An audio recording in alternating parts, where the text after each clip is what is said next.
Express said DJ Jones was beasting this game and Azeez. Those were two studs on the Dude, defensive Azeez side. had like 11 tackles today. Yep, and a recovered fumble, if I remember correctly. And he almost had that interception too.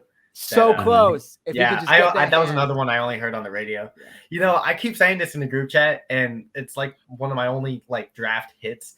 But when I was writing for NB Niners and I did my whole draft review, I was so certain that Azeez would be a good player if he played. And I think like he has officially kind of usurped Greenlaw when Greenlaw gets fully healthy.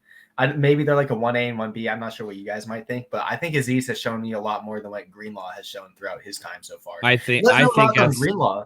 I think it's recency bias. You think so? I think so. Dre Greenlaw is a better player than Azeez. I think Greenlaw has more range. I think Greenlaw is better in coverage. Azeez has been doing very well. And I said this I think it was 2 weeks ago. Just because I think Greenlaw is better than Azeez Al-Shaair does not mean Azeez Al-Shaair is bad. I want that to be clear. Yeah. But I think that we haven't seen anything from Greenlaw because he got injured and then he came back for like part of a game and was injured again. I think we forget just the range that he had. I remember people were talking about how he missed so many tackles. I'm like, well, when you're the only dude making tackles, you're going to probably miss some, like it's like those Patrick Willis days. Patrick Willis would miss like 5 or 10 tackles in a season, but it's like, dude, he's making 135 tackles. Like he's going to miss a couple, it's just the nature of the beast. But I do think that once everybody gets healthy, this is a hell of a linebacking core.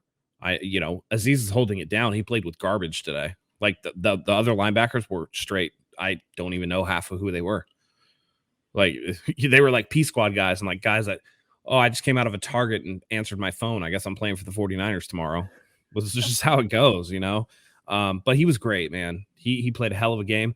Bosa kicking ass like always. Armstead got a sack today. Way to earn like, I don't know. He's on pace for like $9 million a sack this year, but pretty good. That's atrocious. The D-line played really well. They did their best to keep the Niners in this. Matt and I talked about earlier. Bosa had that sack and stripped Russell Wilson, and it was like a loss of like 20 yards, pushed him out of field goal range. That was huge. Yep. The 49ers defense did as much as they could. They asked a lot of them.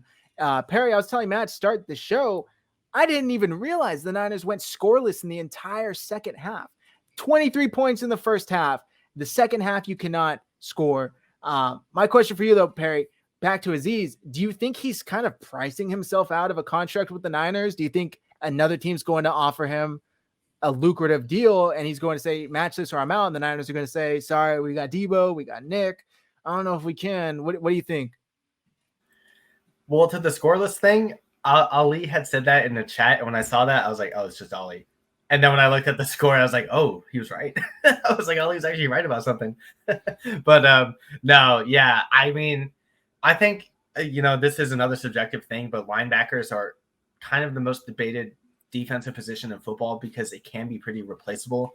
Because you do have a lot of people on Twitter and NFL projectiles saying, oh, you just really got to be decent in coverage and make tackles. And I do think that's kind of true to an extent that if you can tackle average and if you can cover average, then you're pretty good. Like if I'm the Niners, I'm not giving Greenlaw or Azeez like 5 or 6 per year. Like, no way, you can't afford that. Well, you could with Lance, but I wouldn't put that money towards that. So if they did something like a 3 per year or 4 per year on Azeez and made it work, like that's okay.